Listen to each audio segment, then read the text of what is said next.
and welcome to this afternoon's experiment. We are going to do an experiment called the fire extinguisher experiment, and you are going to need these things: 3 tea lights, a plate, you're going to need baking powder again, you're going to need a jug, and you are going to need some vinegar.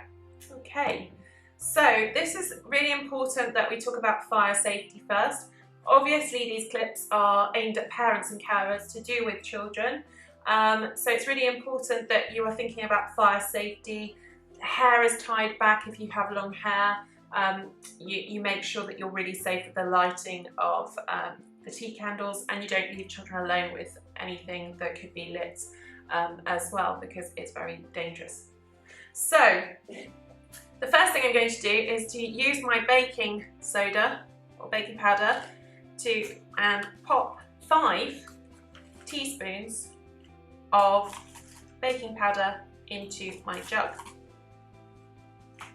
Okay, in a moment I'm going to add my vinegar. I'm going to add a really good squirt of vinegar, probably about 2 kind of fingers worth on the bottle, into my jug, and then there's going to be a gas produced. Now that gas is carbon dioxide, and what we will do is pour the carbon dioxide, so only the gas, onto the tea lights, the flames, and we're going to see if it puts out the flames. So what do you think might happen?